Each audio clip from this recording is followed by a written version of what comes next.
There we go. Hello. Hi, everyone. Hi, Andrea. Hi, Daniel. I believe we're having Vaseline very soon. Seems like he's getting connected. Hi, everyone. Welcome back. When we were connecting to the session, I've seen that we're live for 6 hours now. We do have additional 90 minutes to go.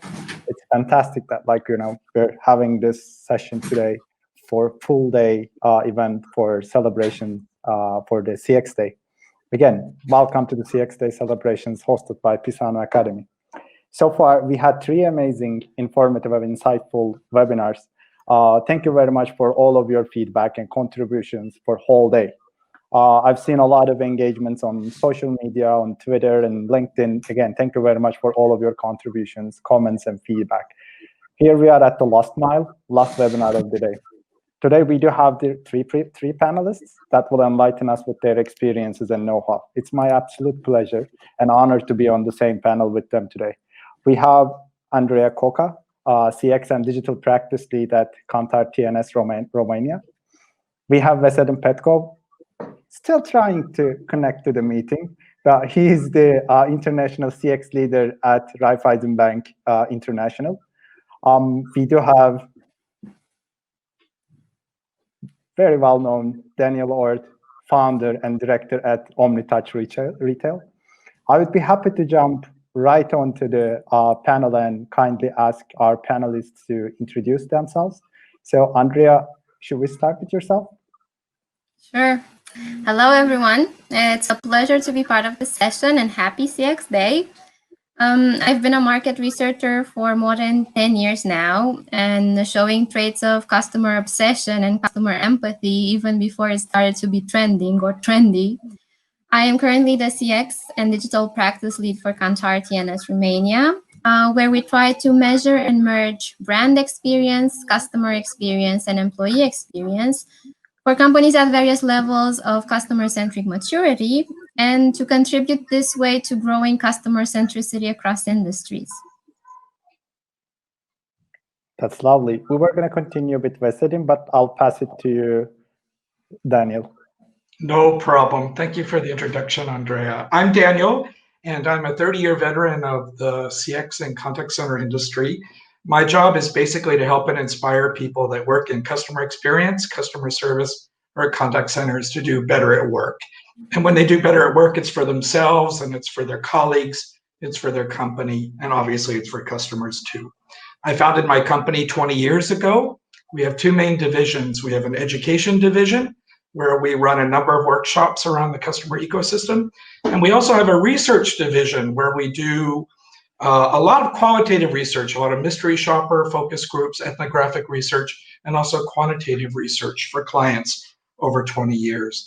I'm a CXPA recognized training provider, so I help people earn their CCXP and benefit from that. And last but not least, I lived for 20 years in Singapore, but relocated to Germany a couple of years ago, which is now home. So that's probably more than you ever wanted to know about me in your entire life. So thank you, Scott. That's fantastic, Daniel. Actually, if we will have time on the Q&A part, I was going to ask, how did you make the move from Singapore to Germany? That's an interesting change. That's, by the geography, by the culture, by the business culture, it's a big change. I think we've got some connection issues here. Oh. Can you hear me well now? Let me see. Can you hear me well now? See, the image froze. Let's try to change the connection. Can you hear me now? It is weird. Did you know the Agatha Christie book where, they go one by one? I hope I'm not next. It is coming. Just wait for a second.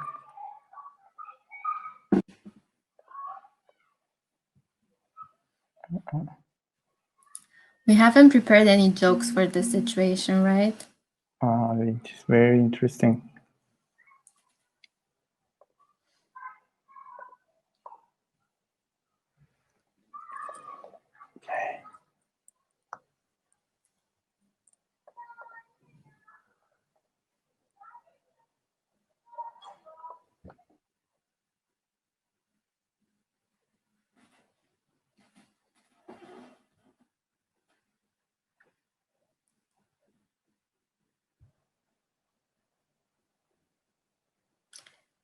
Okay, I think we're losing Oskan. No, you're back. At least you're back. Hi, Andrea. That was a joke, actually, as you said. We will be back one by one. No worries at all. Okay. So let's wait for a while for Daniel and see if he could be able to take the first question. If not, we will continue with yourself. Okay. There we go. Hi. Hi, Daniel. I As I told you, we will be back one by one, and we're having Veselin too. Daniel, should we start with yourself? Should we kick off with yourself? Of course you may. I think you feel free. I'm ready, Oskan. Tell me. Beautiful, beautiful. As you know, like the previous webinar, I'm sure you've also watched that one, that we hosted today was all about CXPA certification. And when you were introducing yourself, you also mentioned that you're also a CXPA certified trainer, and most probably the most well-known around the world. How do you see the importance of training on the success of customer experience or employee experience projects? Oskan, I think that's a really good question. And I'll start by saying this. Our industry, the customer industry, has a few built-in challenges that makes us unique. And here's the first one. Very few people in this industry went to school for this.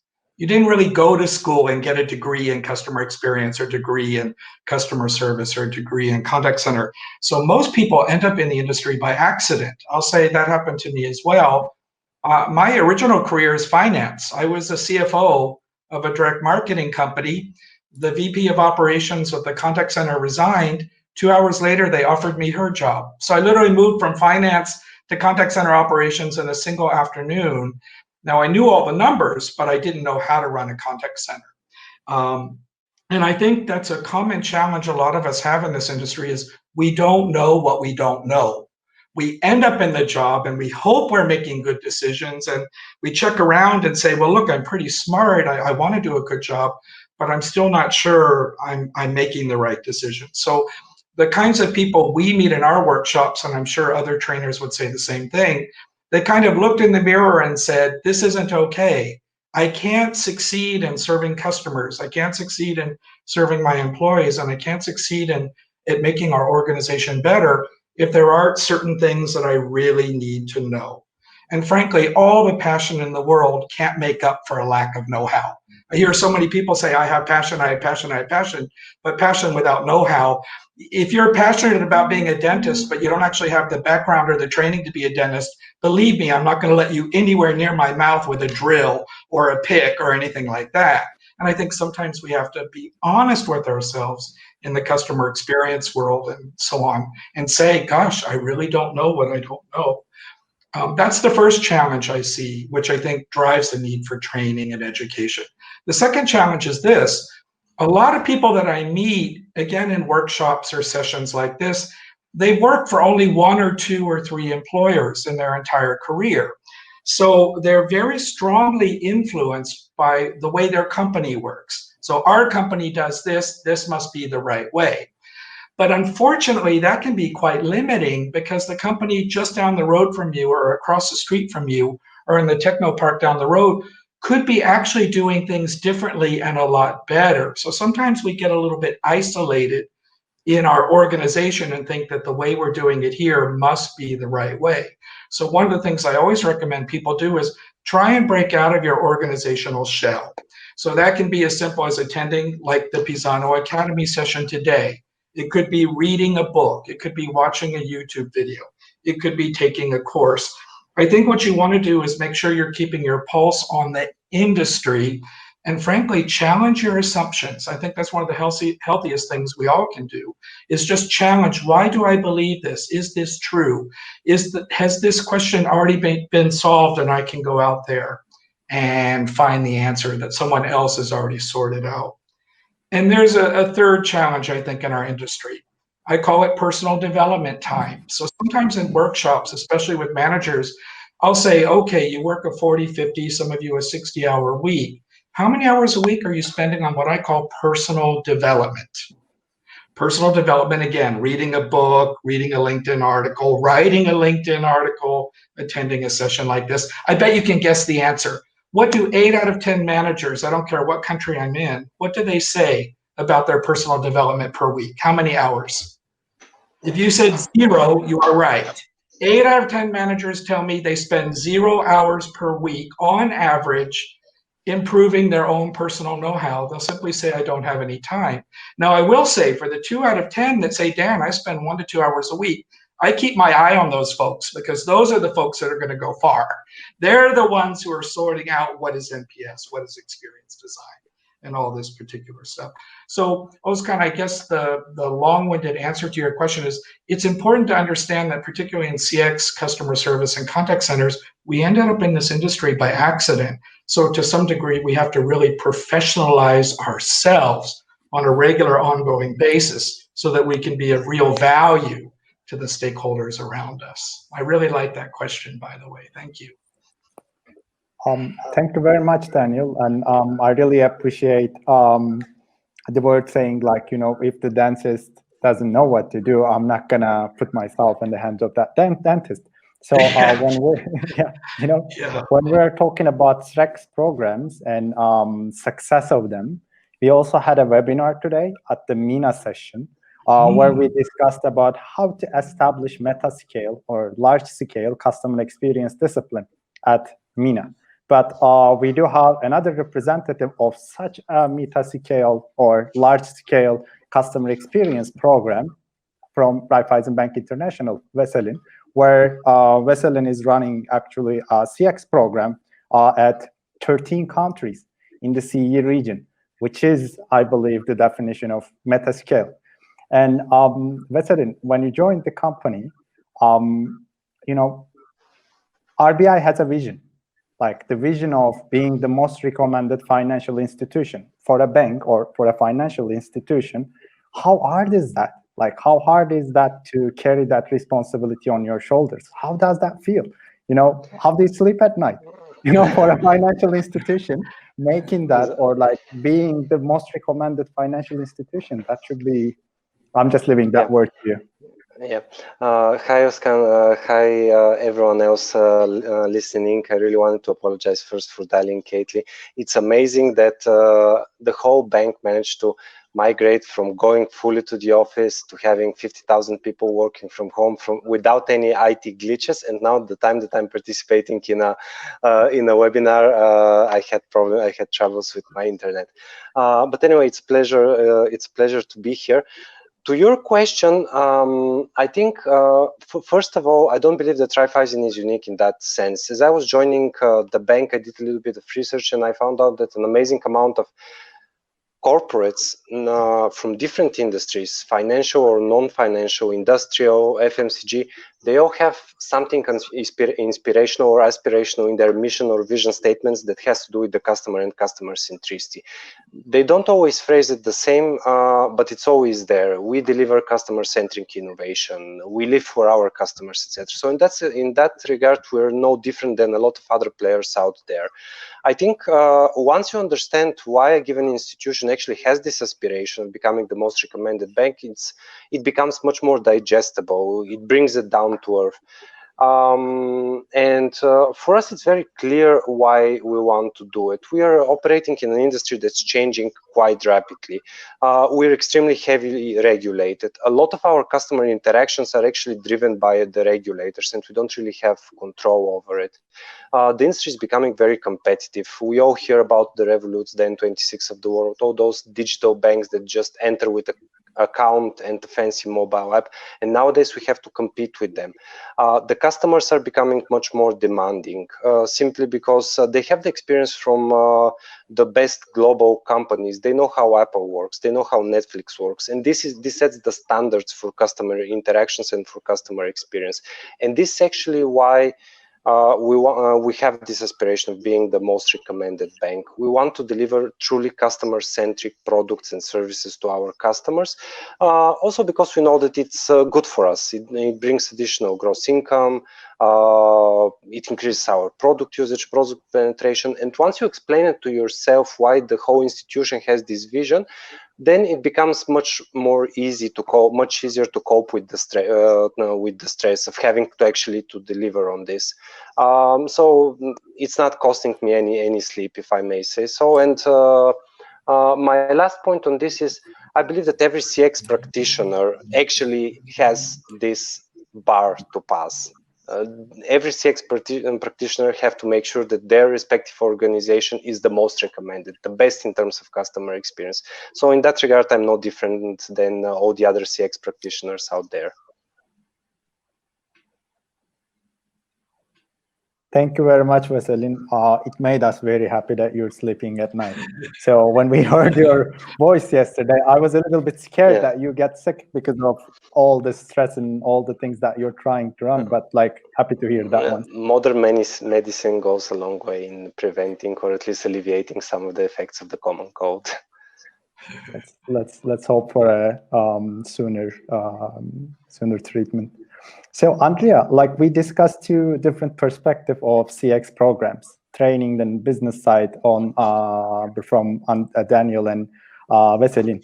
When we say actually CX programs, you're one of the doors that people knock.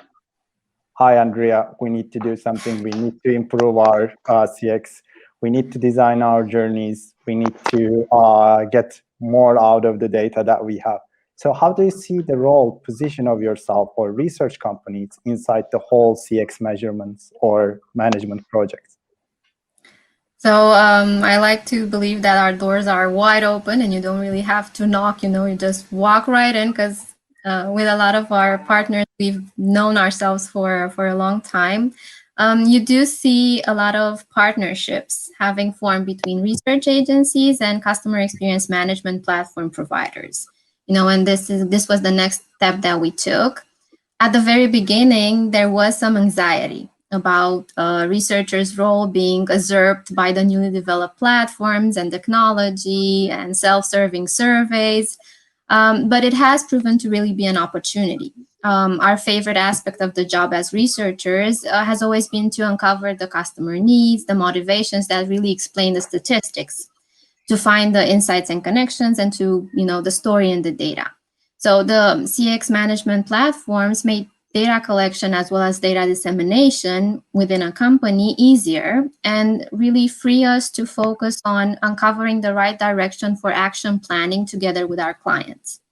So actually, a lot of research agencies, including Kantar TNS, have moved more in the sphere of consultancy this way. We now have a chance to run more workshops with various stakeholders, on learnings from the data integration. So we have that training part as well for a lot of employees. And some of us, including myself, have also moved into the sphere of change management consulting and customer-centric transformations this way, which is really great, as far as personal development and evolution. It's really an enjoyable ride. So really our role as being an advocate for the customer at any table or in every webinar, as well as being a partner for our clients in decision-making, has not really changed. But we do have a better, faster, more agile approach for the data informing the strategies. Well, that's fantastic. Thank you very much, Andrea. And I like the word advocate for the customer, because a lot of the businesses, a lot of companies today looking for that advocate on the table. They're looking to find that person, which is, it's good that it's the CEO, right? Like, if your CEO is your customer advocate, or advocate for the customer, the whole organization makes the big change. But, still there's a lot of businesses looking for that one. So when we started this CX program, I'd be happy to just kick off with the very basics, fundamentals of Voice of Customer program. As we discussed, that is one of the main sources, let's say, not the first, but one of the main sources of the data about the experience of the data. And it always starts by listening. A very generic question, Andrea, for yourself. Let's continue with you. How to listen to the voice of the customer? Very generic question. Mm-hmm. Well, I'll take you even a step back with this question. There are so many ways nowadays to listen to the customer, and many companies and for many companies, actually, this makes it a lot trickier because you have structured data, unstructured data, active and passive listening. It's really the making sense of it and being able to follow up with initiatives and action planning that's more the challenging part. And the core issue for me is also the why to listen and who listens, because any voice of the customer initiative needs to be embedded in the culture of the organization. So of course it matters if you run a survey, if you do social media listening, if you set up a feedback program, if you run a mystery shopping project. But it also matters to put the learnings at the core of the business. That's really what CX is meant to do. So once you have that engagement in the company, then every interaction becomes a listening opportunity, and you just have to put the right collection method in place.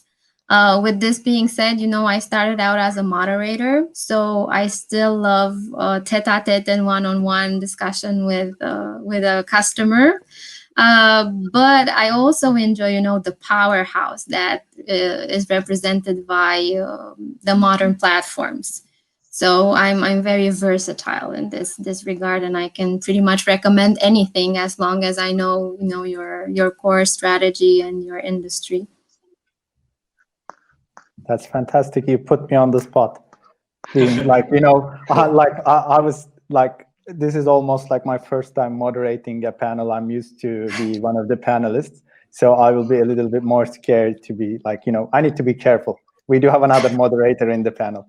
So, Daniel, can we pass it to yourself, how to listen to the voice of the customer? Sure, of course. I really like what Andrea had to say. And I know typically when you hear VOC, your mind, at least the people I talk to, their mind moves directly to surveys or to the quantitative side.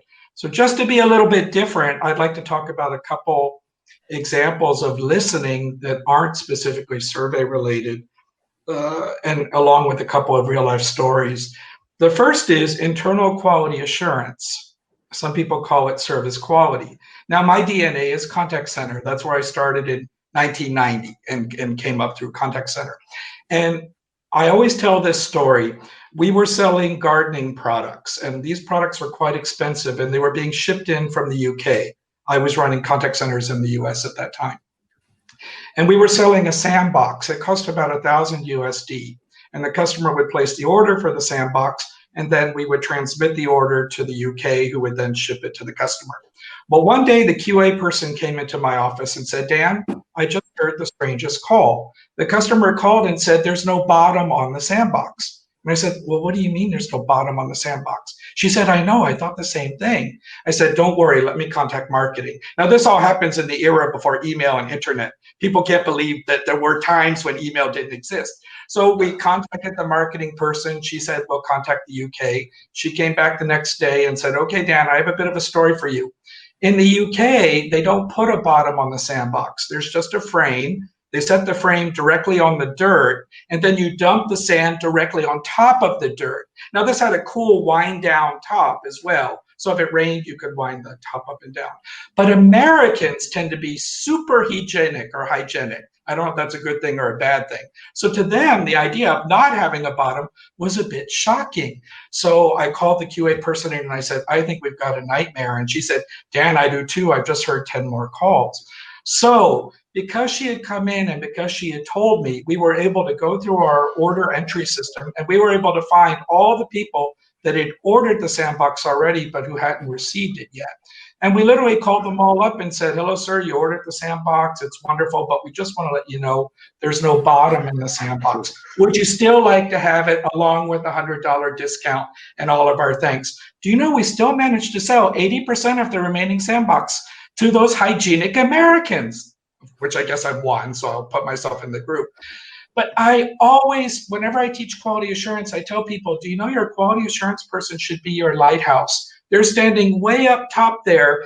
They're not focused on the quality of the individual customer service person so much.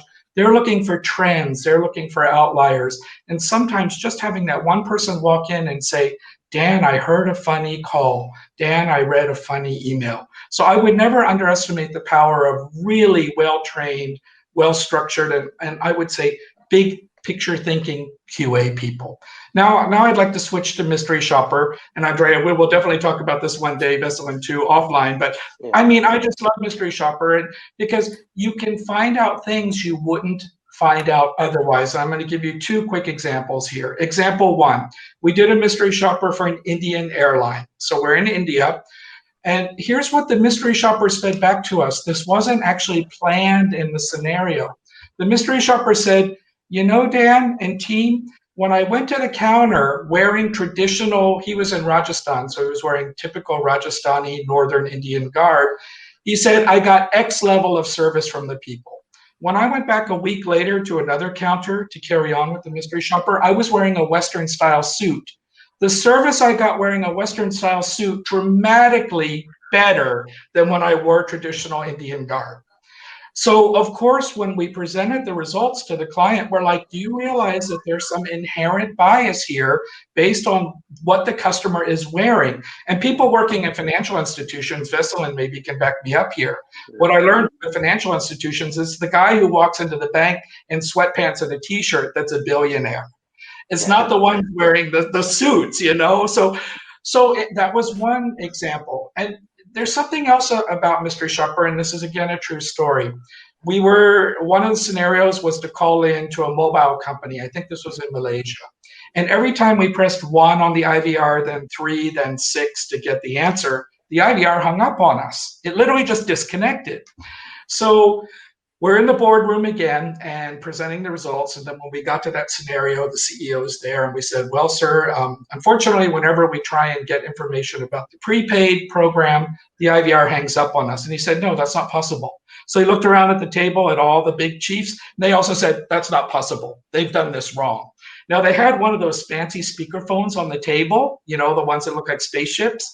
So some smart person said, let's try this. So they pulled the phone, they dialed their own phone number. Now, in my shoes, my toes are going like this. I am absolutely hyperventilating inside, but you can't see it on the outside. The CEO dials presses 1, presses 6, presses 9. Guess what happened? It hung up. The whole room got quiet. The whole room got quiet because people think things work the way they should and they don't. Just one more on that, and then I'll let you turn it over to someone else. This was a mystery shopper from Microsoft in Asia Pac. So we were supposed to be sending emails in Chinese to China. So we would send the email and there was supposed to be like a 24-hour turnaround. But no reply, no reply. 3 days went by, 4 days went reply. So we actually contacted the client and said, something's very strange because we've sent about 50 Chinese language emails to you and we don't have a single reply. So what they did is they checked. They found out that there was a switch in their email server that had been set incorrectly, and all the Chinese emails were going to the United States, where nobody could read the Chinese language, so nobody was actually doing anything about them. So it's just so interesting to me to kind of look at mystery shopper. I sometimes call it the original form of journey mapping, if you like, the Jurassic Park form of journey mapping, because that's where you kind of get a sense of what customers really go through. So my two examples today are don't overlook the power of great quality assurance, and don't overlook the power of well done mystery shopper. Obviously, there's a lot of poorly done mystery shopper. So thank you very much, Özkan, for letting me relive some of my most favorite memories here. So. Thank you very much, Daniel. Actually, after Andrea being moderator, you actually helped me a lot. Like when I heard that, you also remembered the times that email was not existent. I said someone from my age is on the call, so we can speak the same language. That's fantastic. And for the QA people part, I would definitely back yourself. At Pisano, what we do is basically we use our own platform to manage the experience of our own customers. So like if I would say, like, guys, we need to develop this function, we need to develop this product tomorrow, won't happen. So what we do is all the customer feedback coming through any channel, through account managers, through support team, through sales account managers, are collected in the platform. And every single day at 1:30, we get together at any office of Pisano, wherever you are in the world, you need to join that meeting. We discuss all that customer feedback all together, and we design the product roadmap. So that's how we stay up to date. This is how we actually develop the best product for the market and for our customers. So I'd love that example, and I'll definitely read or listen the register of this call and use that example word by word, if you allow me so. And then Veselin, so while we're talking about the voice of customer part, how would you listen? Like, how would you listen the voice of the customer? Yes, thank you, Oskan. I can definitely relate to what both Andrea and Daniel said. Obviously, when you're in a position and carry responsibility for a whole group of institutions, you have to make sure that your voice of customer program reaches as far as possible and is at the same time as deep as possible. So there are different ways to achieve this width and this depth at the same time. So we obviously do the relationship measurements using agencies like Kantar, etc. We obviously have the feedback management platforms such as Pisano in place. The problem is that it's in most cases it's not enough to provide actually intelligence on the topic. What is it exactly? Just to put things in perspective, on the topic of transactional measurements, in each of our countries, we probably conduct more than 100 transactional feedback surveys or carry out over 100 transactional feedback research, if you would. No, simply because we have 3 major business lines. There, just in the retail business, there's like 20 plus products, and we probably have 10 channels in which we can interact with the customers, and that's without even thinking in terms of end-to-end customer journeys, just speaking about products and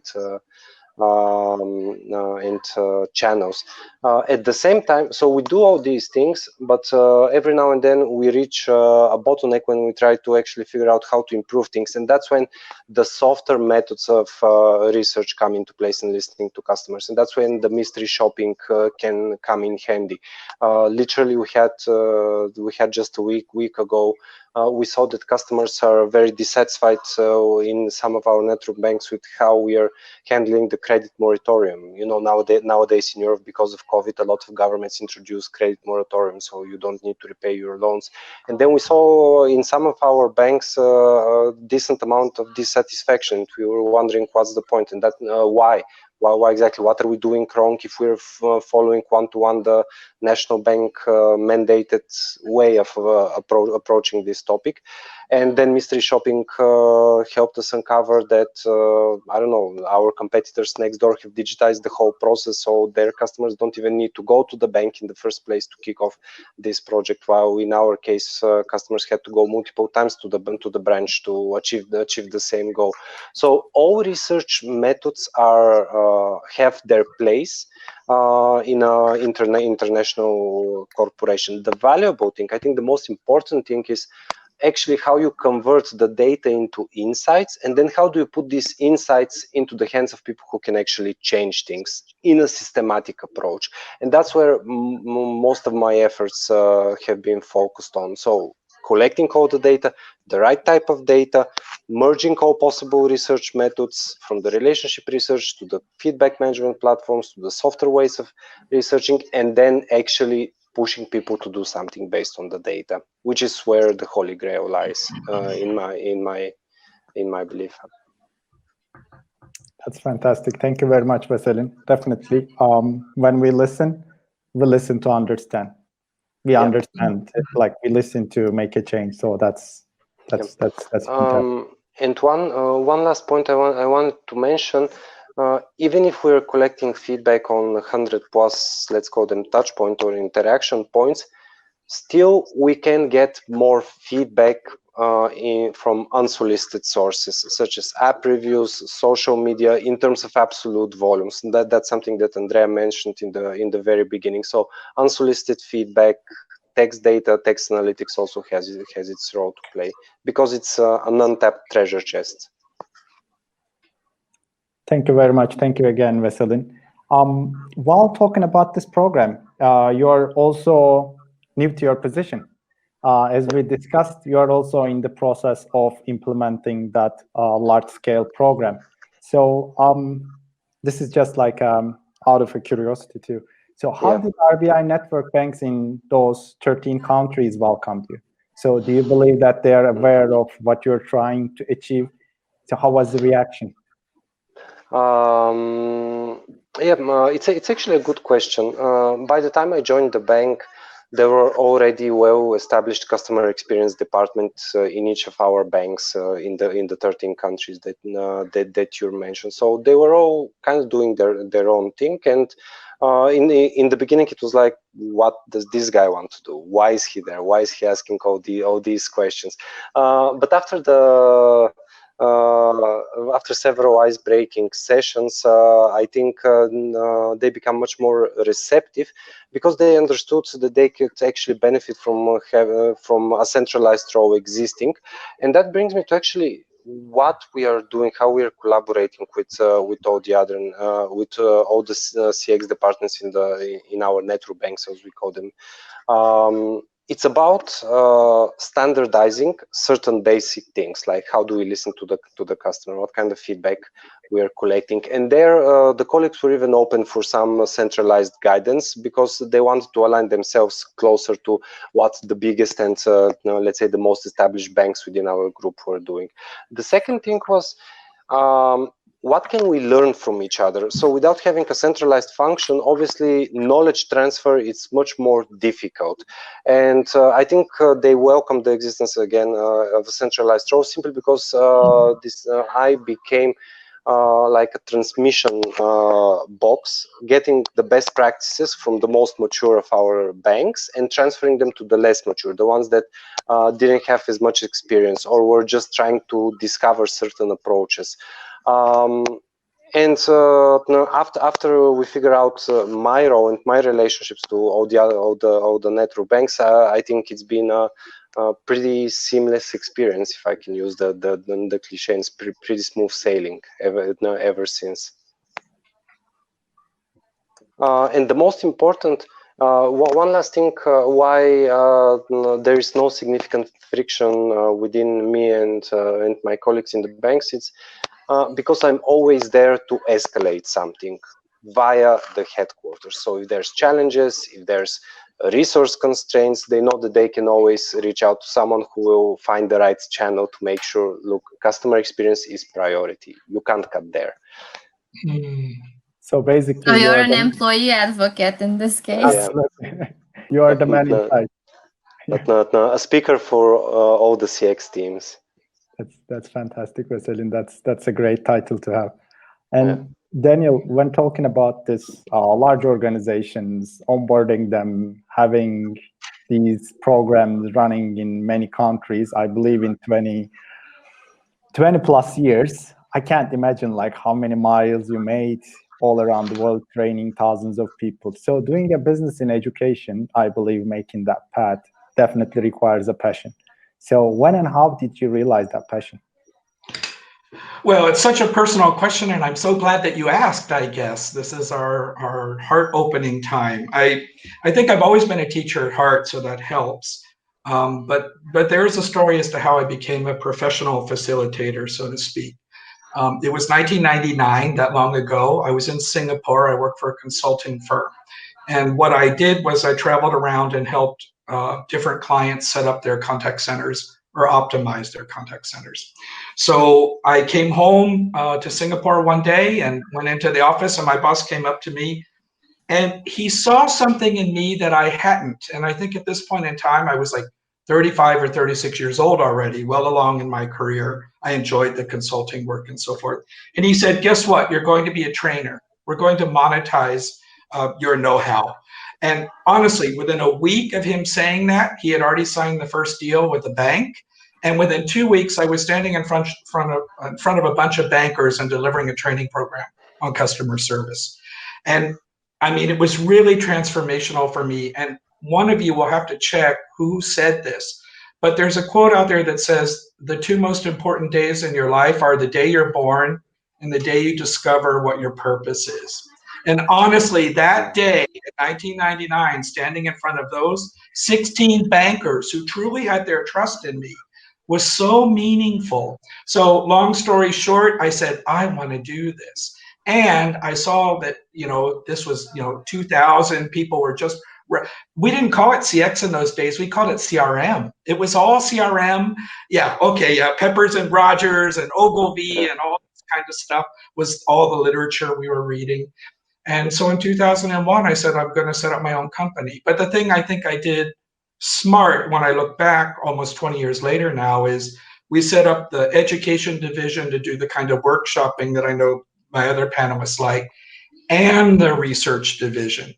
Because that way we had both sides. We were practitioners in some of the things we were teaching, and it was a great way to get clients to cross over and build that kind of experience. So honestly, that was the origin of moving into this. And I'm an introvert, by the way, Ozkan. Once I'm done with this, I'll go put on my pajamas and hide and drink tea.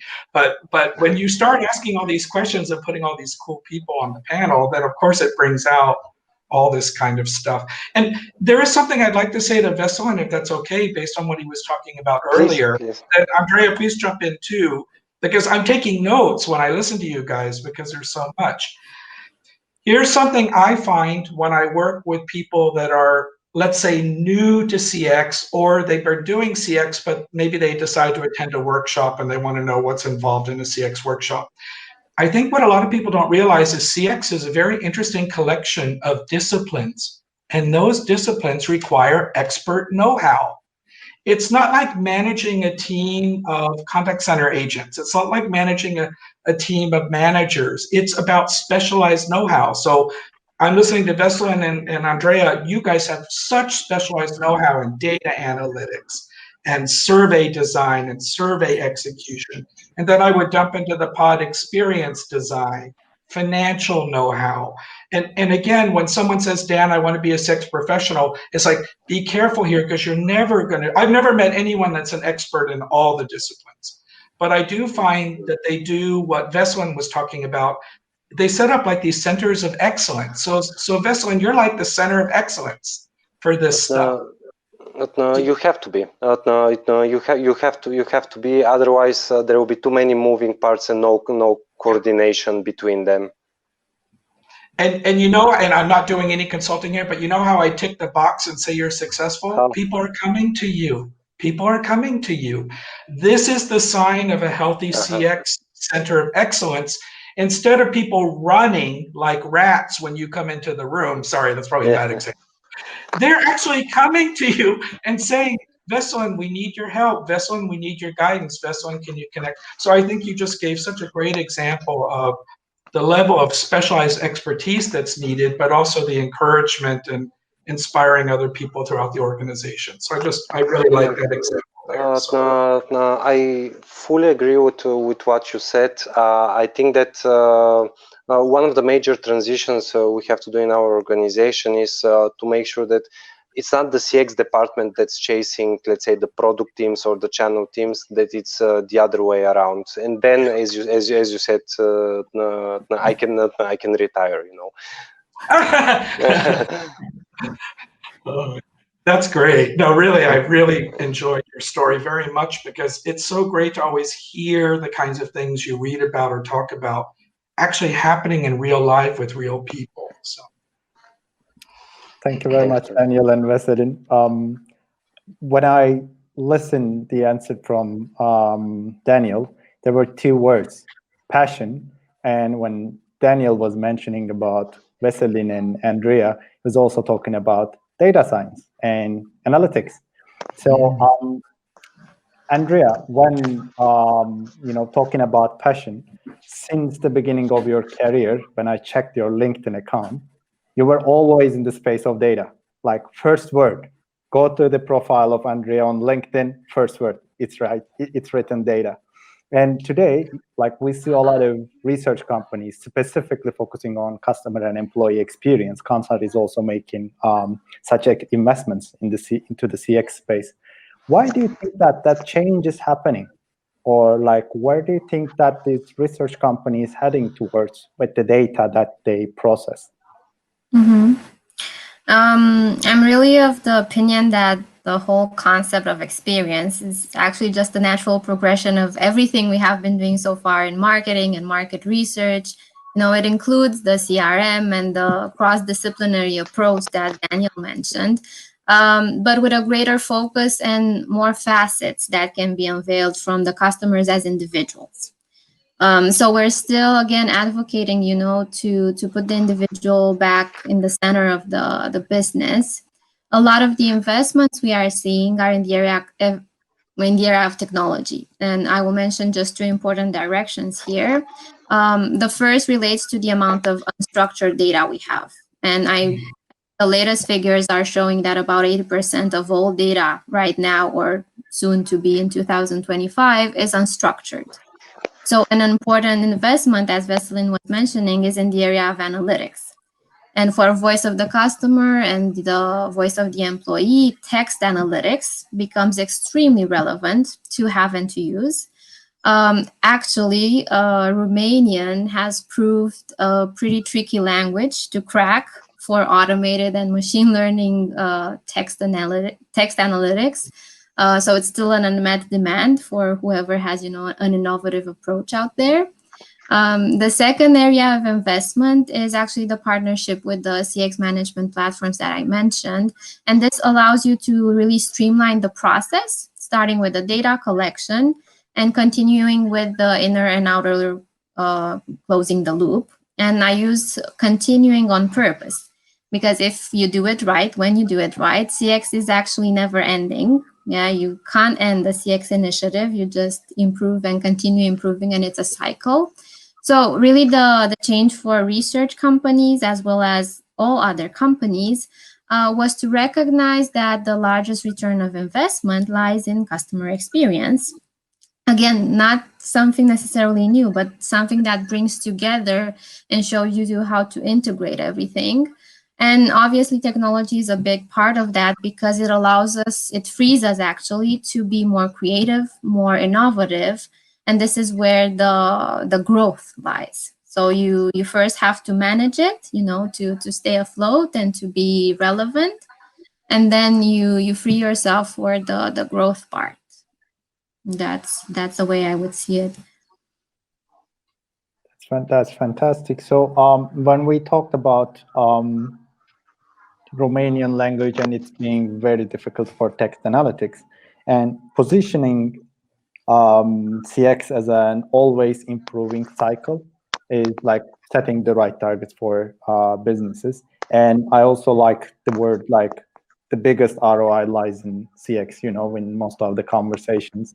A lot of people from various departments are new to the CX. They'll say like, what will be the ROI of this investment? So like, why do we get this? Why do we start this program? So again, I'll listen this session definitely again and really take my notes properly word by word. And when talking about Romania, and I'm sure you have access to, as we discussed, it is discussed in unstructured data. You should be having a lot of data about each of these markets and countries. And Romania being one of the bigger countries in Balkans and CEE region, how do you think Romania performs in the CX benchmarks, or like where do you see the room for improvement, while saying that it's an improvement cycle, continuous cycle? So where do you see the room for improvement? I will let you in on a little secret, and it will no longer be a secret since everyone's watching, but I'm not a huge fan of benchmarks. Yeah, I know data and research and everything, not a huge fan of benchmarks here. So without upsetting, you know, everyone, what happens is that they can be greatly overused without giving a second thought to context, to culture, to calibrations necessary across countries and cultures again.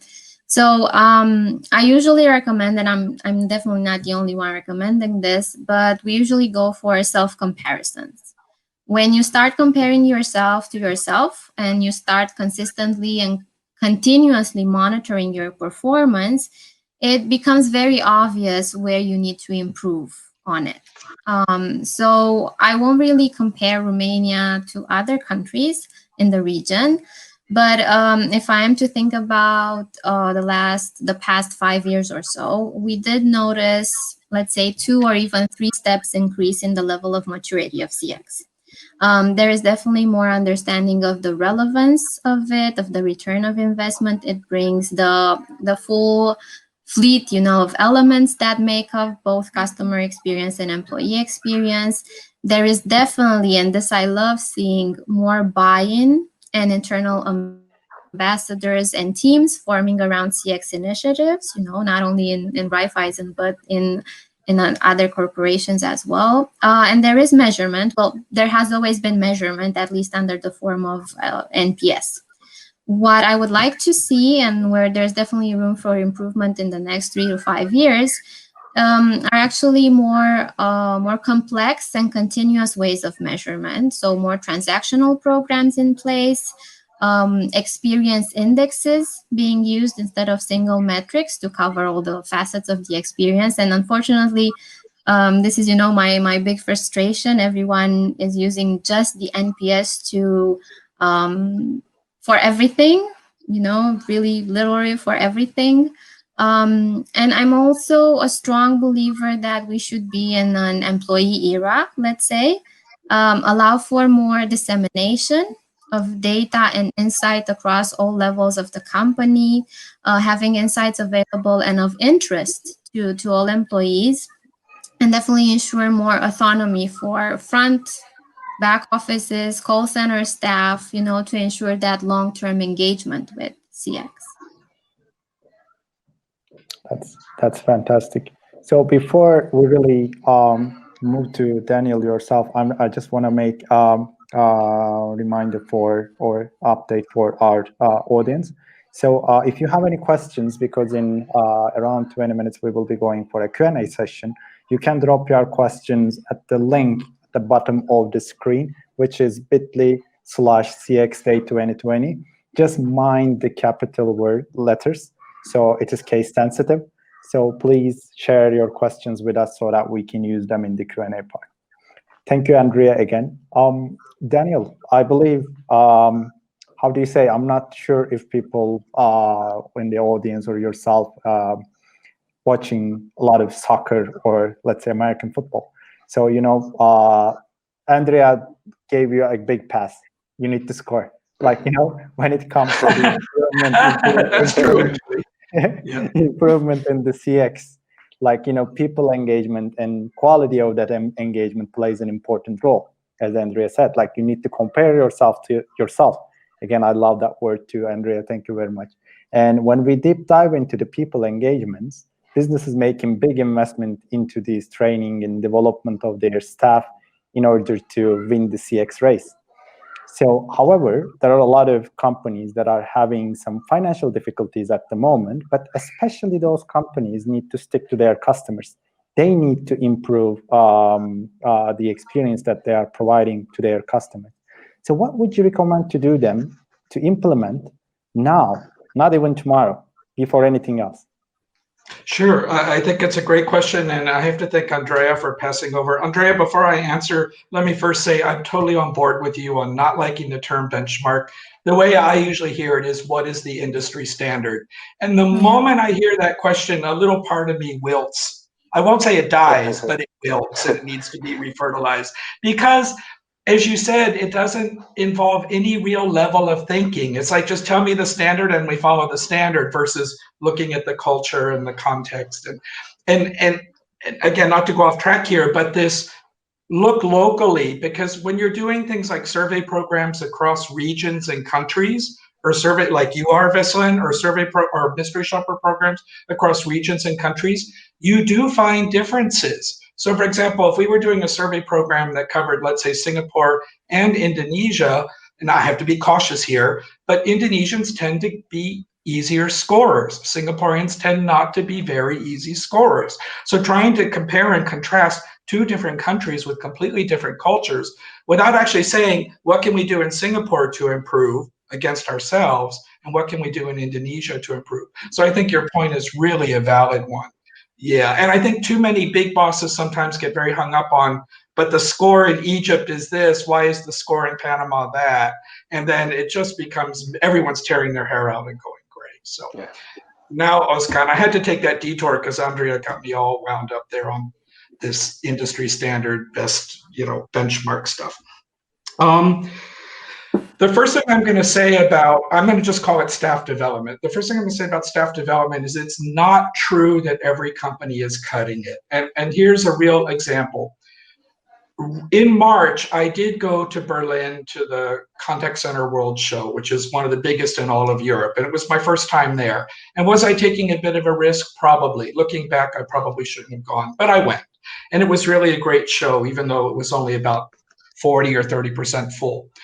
I met a delegation from the Ukraine, and the lady from the Ukraine said, well, with the pandemic coming, everyone is cutting staff development. Now, that's no reflection on the Ukraine. She was just representing that.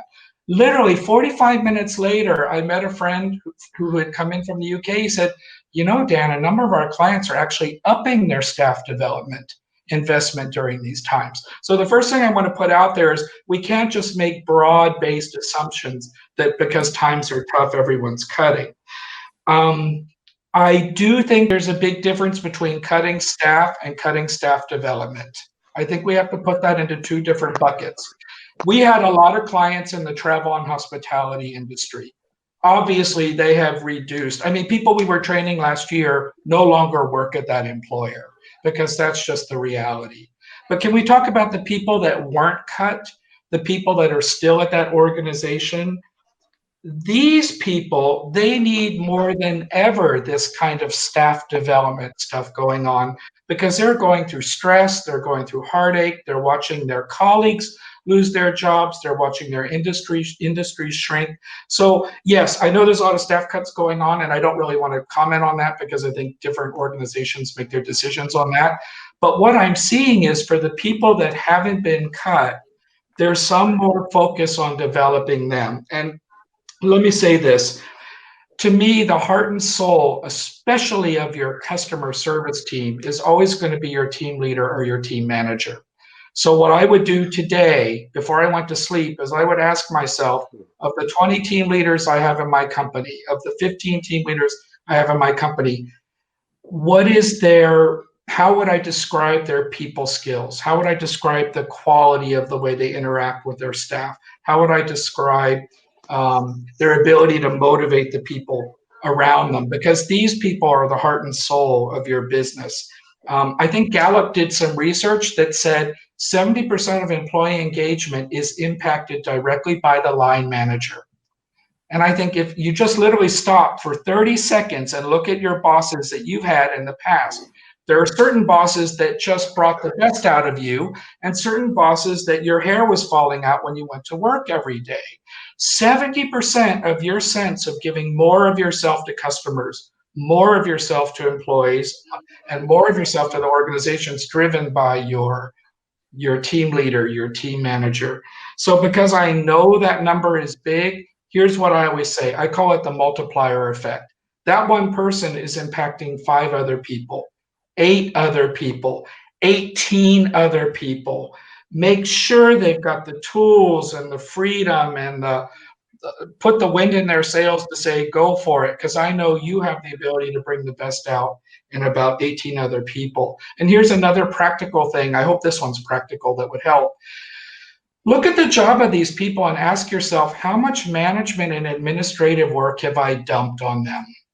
Because honestly, when you go in and you start looking at the job descriptions of these people, some of them are just churning out report after report without any understanding of what they're churning out, why they're churning it out, who's it for, nobody's reading it. You can't get a team leader or a team manager to start interacting with their 5, 8, or 18 people if you've dumped 52 reports on top of them. So I think in this whole era of relooking at how we work, supposedly becoming more people-oriented, one of the ways you can prove to the people that work for you that you are people-oriented is take away some of this unnecessary management and admin work. Give it to Veselin, for example. He can do it, yeah. And give them more time to actually interact with the people who report to them.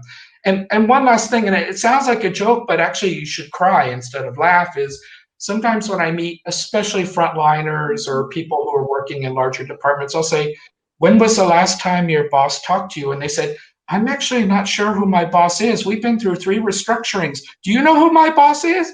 You have to literally send them on WhatsApp a picture of their boss so that they know who their boss is, because they'll say, I never see him, I never see her. They're always in meetings, they're always doing this, they're always doing that. So I think building this culture of really empowering, especially your middle management, to spend time with their people is going to pay back over and over and over. So that's my little bit of jumping up and down about employee engagement and staff development. I hope that helps us, Con. Thank you very much, Daniel. I believe it was like a book. Like it wasn't just, I didn't mean that it was long answer. Don't misunderstand what I'm saying. It was like a book that people really need to read and go through. And Veselin, like when talking about recommendation and tips for customer experience, I trust you also have many things to share. Overall, CX market is growing 20-25% every year. You know, we also follow those numbers. And there are many people that start in a CX related position every single day in different parts of the world because they have different maturity levels. So for those people listening, your experience so far should be very valuable because you also are starting something from almost scratch. So how was your 100 days plan? Because I know the Raiffeisen Group very well. I'm sure you have that 100 days plan. So what was the most difficult thing to achieve? Where did you fail? How does that list look like? So what are the lessons that I gained from my 100 days? I think that and I also mentioned some things that were already mentioned by either Daniel or Andrea. As a CX practitioner, I think your first 100 days need to be devoted to educating top management. And this education can have different manifestations. First is on the topic of why we're doing this, and this is where the data analytics come in. Find a way to show that customer experience brings tangible results, that satisfied customers bring 20, 30, 50, whatever number more income, profit, they're 20% less likely to churn, so that you close this topic once and for all, that customer experience is a cost center. It's an investment center, full stop. The second thing is educate on KPIs. Andrea mentioned NPS and her aversion to it, etc. Make it clear that at the end of the day, it's just a metric, and the metric is just a distilled version of reality. It shows you something, but actually the depth is underneath the surface. So the attention should be, okay, here's a metric, whatever. We're obviously not doing that great. How can we improve? So the focus should be how to drive the metrics rather than not which is the metric, because every metric, NPS, CSS, some experience index, it can be abused in pretty much the same way by top management, by over focusing on it. So that was also a major learning I had. And a third major learning was, don't underestimate the complexity of large organizations. There will be bottlenecks, there will be obstacles, there will be IT security, compliance, controlling, I call them the money holders, so the budget owners, etc., etc. So make sure you get top management buy-in from the very beginning. And that will go a long way in alleviating your pains as a CX practitioner, actually trying to change something or to introduce something new. I think all three of them are cliches. I'm fully aware of that, but I'm a firm believer that cliches are cliches for a reason, because most of the cases they're true. Aside from that, if you asked me about someone who's just starting as a CX practitioner, I think, learn R or Python or some other data processing platform. Simply because if I look at the type of profiles we're currently now hiring in the area of customer experience, it's like data management experience, statisticians that have these tools. Simply, CX became a quantitative discipline at some point over the past 10 years, and there's no getting around it.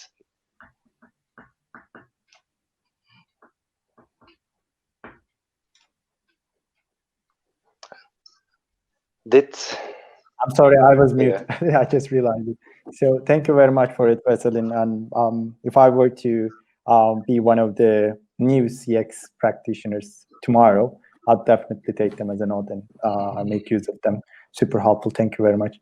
So I'm starting some of the questions, merging some of the questions from our audience to ours. Andrea, we do have one question for you.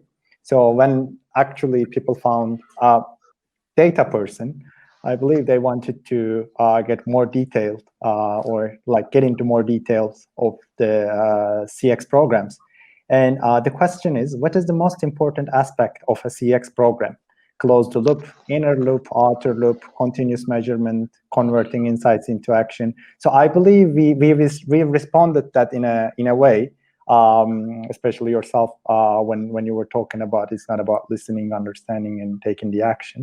I would be happy to pass that question to yourself. Yeah, I'll have to go with the turning of insights into actions. Because to a certain extent, yeah, you can look at the data, you can collect the data, you can even do the next day call for those customers who are unsatisfied currently.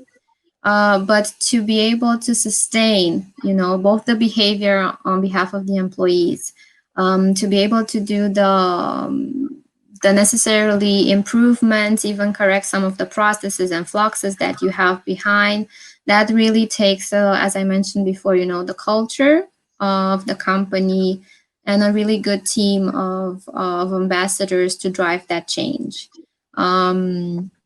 So I think a voice of the customer program is meant to enable change and enable strategy.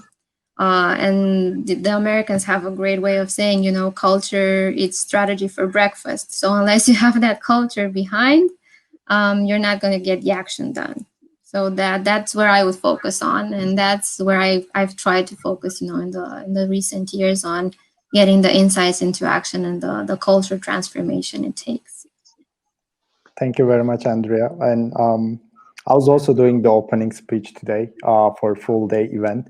I've also found a similar saying, satisfied customer is the best business strategy of all. So I completely agree. So like experience of the customer or like satisfaction of that customer is the best strategy that a business can develop.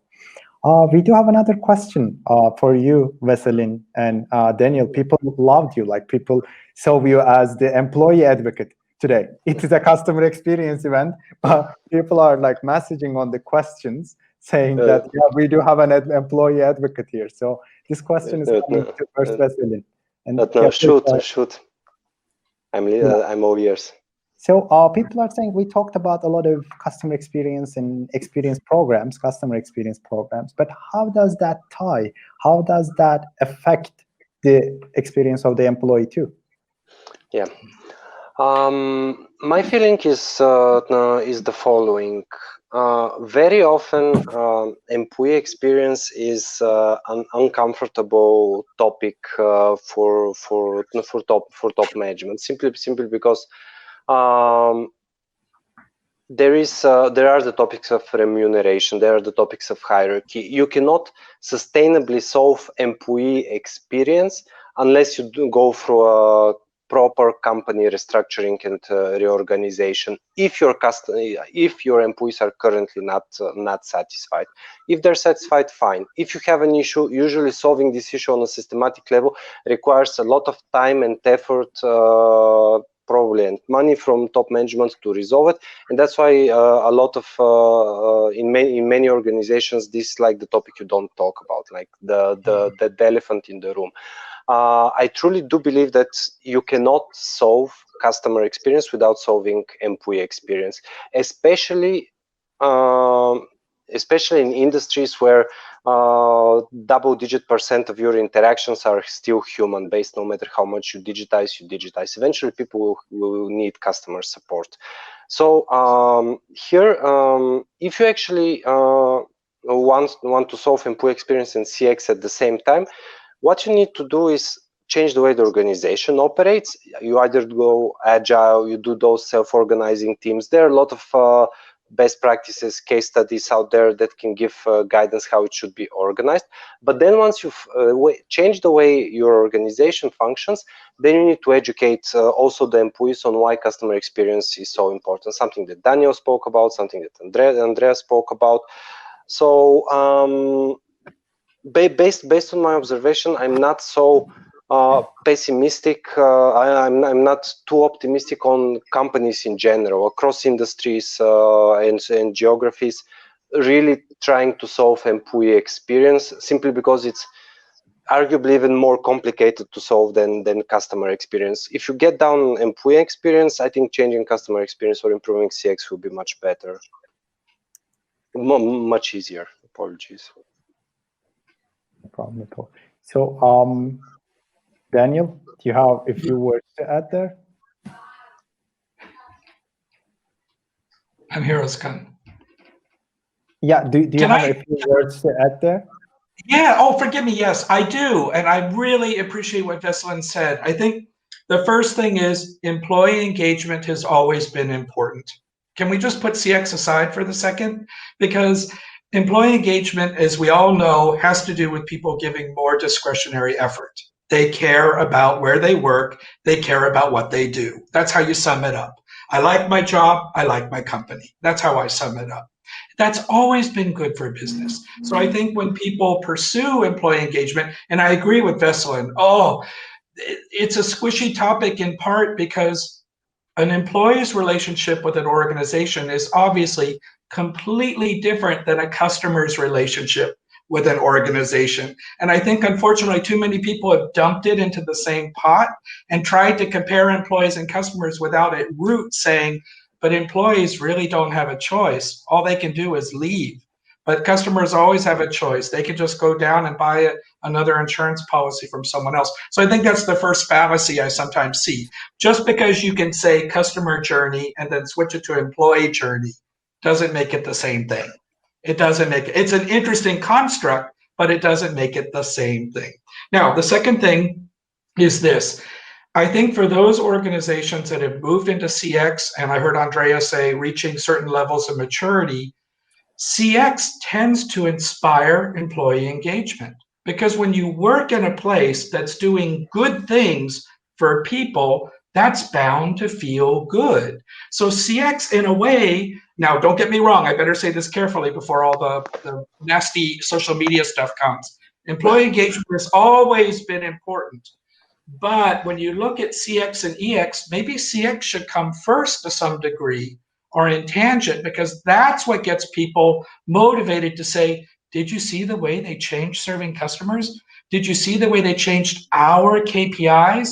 Just think of a call center agent. Instead of being told you have to do 80 calls a day, now you're told solve the customer's problem. I mean, you actually feel it by the metrics you're assigned, the way your boss talks to you, the fact your boss does talk to you. So I think for companies that don't just talk the talk, and we all know those, but walk the walk, change the metrics, align the metrics, put in all the great VOC stuff you've been hearing about on this session, employees feel that. They're like, you should have worked here 6 months ago. It was totally different. It's so much better now. And that's when they go and tell their friends, you know, you should come work in this call center. Don't work at that one, because they really have it right here. So I do think in some ways CX is the leading initiative, and employee engagement somehow is in the sleigh riding behind. I don't know how else to put it. Now, it's an interesting way to think about it, but a lot of people say EX has to come first, and I'm like, but EX has always been important. Why is it important just now because of CX? It was always important. So let's just remember that that's kind of like Charlton Heston coming down in the 10 Commandments with the stone tablets. Employee experience has always been important, you know. So anyway, that's my 2 cents on EX and CX. So. That's fantastic. Thank you very much, Daniel. So I'm going to be actually continuing with another question from audience, which I love the question because that is in my personal interest topics too, like areas too.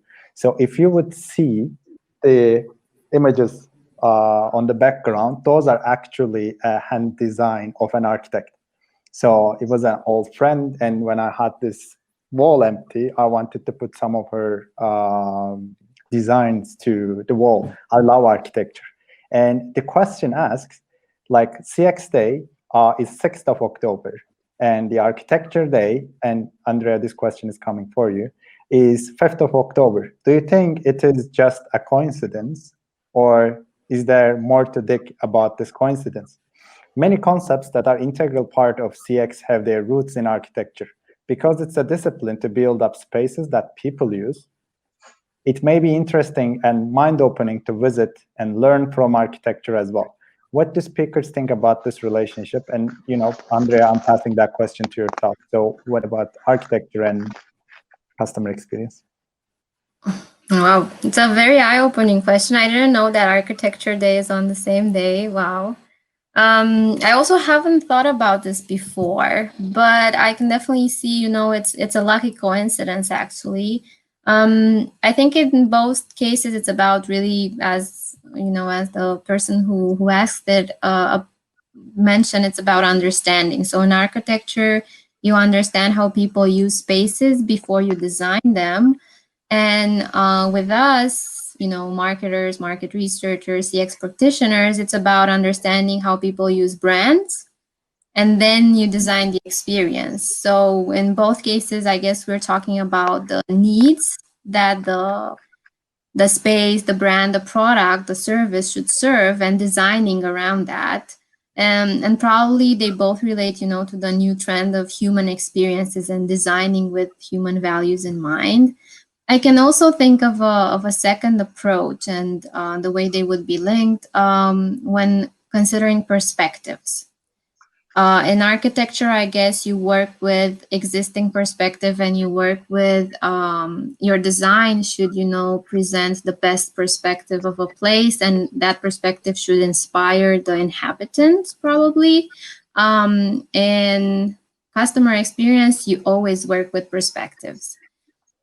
And it's something that a lot of us usually forget. You know, we take, especially, you know, high level people who maybe are a bit disconnected from their customers. It's really not what the customer doesn't remember the real experience, the factual facts of what happened. He remembers the perspective and the memory that it left. So both architecture and CX are actually meant to inspire a positive perspective, and they do that through emotion. So a good architectural design and a good customer experience design should generate a positive and memorable emotion. So yeah, definitely a good connection, and I'm definitely going to investigate it further. Thank you for the question.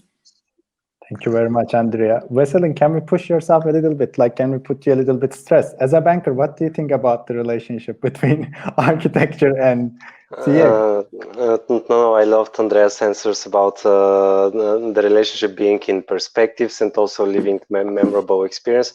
No, my first order association was that both are multidisciplinary disciplines, I guess, or you need a multidisciplinary team in order to execute it, in the same way that in order to make a marvelous building, you first need the architects, but then you need the engineers, you need the interior designers, you need the materials scientists who will tell you about what materials you should use. In the same way that in order to deliver customer experience, you obviously need the product teams to interact and work together with the channel teams who essentially determine how certain product will be delivered to our customers, in order to be able to start thinking in terms of journeys. Because otherwise, in both disciplines, CX and architecture, you can't work in silos. Otherwise, the final result will be akin to what I would draw now. You know, a simple pyramid that it's neither appealing nor functional, nor would someone be willing to pay anything for it. So that was my first degree association. The second was more morbid, if you will, in the sense that in both cases, if you do one thing wrong, then the whole thing might fall apart. Like, bad experiences are very, very memorable and take a long time to Let's use the word compensate for. So in the same way that you put the brick in the wrong place, the whole thing can collapse. So in many cases, you just need to get it right the first time. Otherwise, you wouldn't get a second choice. So those are my associations when I heard about this coincidence. Thank you very much, Vasilin. Like, as you said, they are both multidisciplinary, and we need to work with different profiles of people. So I'm also gonna tell a very personal story.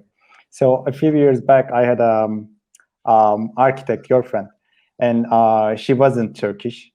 She was an expat living in Istanbul, and she was doing a project designing a huge center. And she was a very well done, like she's a very well-known architect, and she designed that. And when one day she was going to audit the outcome of what she designed, my phone is ringing, and usually during the day no one calls me because they know that I don't answer. So like I usually don't take the phone calls during the day. I'm quite focused on what I do. And then like I checked it once and second time and third time. I said there should be something. And I opened up the phone and I was talking to her. She was shouting. She said, like, you need to talk to these people. They're crazy. I don't know what did they think. I said, just calm down. What's happening? She said, like, I'm auditing the design that I've made, and it's a huge project. And then like, this is nothing like what I've designed. And then I said, just pass those people to myself, because she didn't speak Turkish. She couldn't really make the talk with those people. And I talked the guy, like in Italian, we say muratore, like it is the guy that makes the walls, like the real guys from the construction.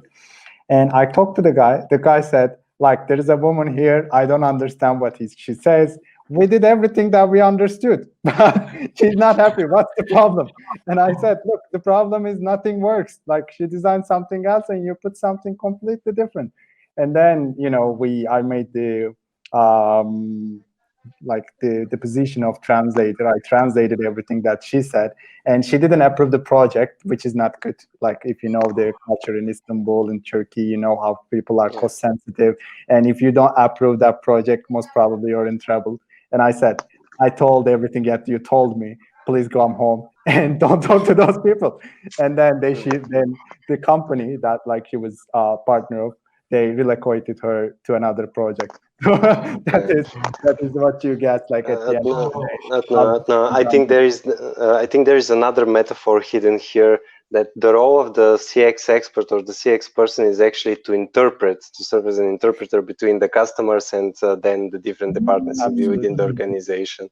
Absolutely. That's a good one. And Daniel, actually, I'm going to tell another personal story here. When we started this session, we were talking with Daniel, because Daniel was the first one. And I said, Daniel, what about asking a personal question to yourself? And I said, like, what type of music do you listen? And he said, I listen opera and house music. And I said, that's a great coincidence. I love them too. So what about asking a question about that? And he's like, yeah, what would that question be? And again, another coincidence, I asked him, like, Daniel, if you were to be a designer, how would you design your dream opera? So from the architecture perspective, how would you design your dream opera? Well, I'm going to tap on the great emotion stuff I heard from both Andrea and Veselin. So first word, persona. We're in a VOC session and we don't have time to talk about everything, but I am an opera persona, which means I like opera. I pay to see it, whereas I know people who hate opera and would actually pay not to see it. So we have to be clear here. I'm the right persona for opera. I also cry at every opera. But because I love opera and know opera, I save my tears for the high emotion moments. I know when the high emotion moments are coming. In Aida, they get buried in the tomb at the end and they hug each other and die. In La Boheme, Mimi dies of consumption. And Madame Butterfly is in Nagasaki looking at the harbor thinking Pinkerton is coming to rescue her when in fact he's about to tell her he's married to someone else. Those are the moments I save my tears for. So when I look at opera, I look at it as the ultimate designed and curated experience. the people that put together the music, the sets, the costumes, the lights, they are taking you on a journey, and they know exactly which moment you're going to have to pull out your handkerchief and cry your eyeballs out. By the way, I have no shame about it, obviously, but I'm not the only one that cries at opera, and that's okay. Because what I remember at the end of the opera, if you were to say to me, Dan, after leaving the opera and we're having a drink somewhere, do you remember the story of Aida? I'd be like, no, I don't. But remember that moment when they're in the tomb, you know? Or Dan, do you remember the entire libretto of Madame Butterfly? No.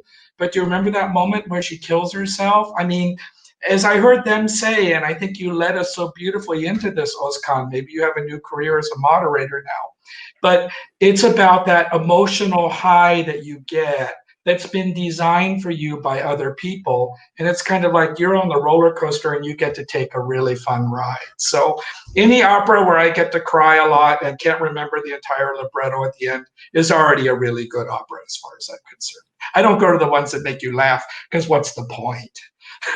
So sorry about that.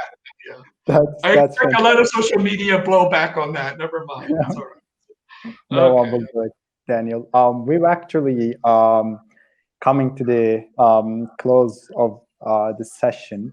I can't thank you enough. Like, we passed like 2 minutes ago, 7.5 hours full day event for the celebrations of CX Day. And I personally want to thank Ogan. He was the one that is asking the question about the architecture and CX that had a nice flavor. I was thinking how to make that transition to opera. I was stressed.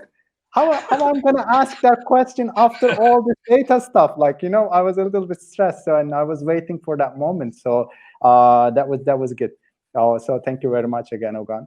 And we actually received more than 10 messages saying, look, I'm reading just one. It is not directly related to CX or EX, but just wanted to say I really like the energy of the panelists. Do more of these events. So thank you very much. Thank you very much, Andrea. Thank you very much, Daniel, for being with us today. I believe not only myself, not only Pisano people, but all the audience, all the CX community is so grateful, are so grateful for you, that for everything that you shared with us today. Usually, again, I'm first-time moderator, and when I did my work, I talked to one of my friends. He was working in a big media company, and he was like, you know, when I said, like, I will be a moderator, what should I do? Like, you know, what are the tricks to host the session? And he said, like, at the end of the event, please try to do, you know, key learnings and highlights and notes. But I believe if I would do something as such now, that would be too, you know, short for what we've discussed and what we've shared today. So what I promise to the audience, I'm going to write a blog post about this session. So I'm going to put down everything that we've shared today. I'm going to take them, I'm going to write a blog post and share at our blog with the CX community. That is what Pisano Academy for. And again, thank you very much for your contributions, being here, and your time, valuable time that you spent with us today. If you have a few words before closing, I would be happy to give the word again to yourself before closing. From as far as I'm concerned, you did an amazing job, Özkan, and I think you have a bright future in moderating events. But if it gets to that. So thank you for inviting me. Thank you to introducing me to the other two wonderful panelists. It's always good to hear different perspectives, and I really hope we managed to, let me use the quote unquote, deliver value to all the people who managed to listen in. If there are additional questions, we are all available on LinkedIn. We're fairly easy to find. So thank you very much, Vasil. I second what Veselin said. I feel like I've made new friends, because the first time we all met each other was yesterday for our test to make sure everything worked. And then just to listen to you was so inspiring. So I feel like I've got some new friends. And I agree, Özkan, you did such a nice job, because someone asked me once, what's the job of a moderator? And I said, to make the panelists look good. So I think if that's a moderator, You did, yeah. So well done to you, and Gokhan too for really taking good care of us as well. So really, I've been taking notes nonstop. I look forward to your blog article, but I learned a lot. And as Veselin said, you know, if anyone wants to reach out and ask questions, I have no doubt all of us are available for that. So thank you again. Daniel, let's write the blog post together.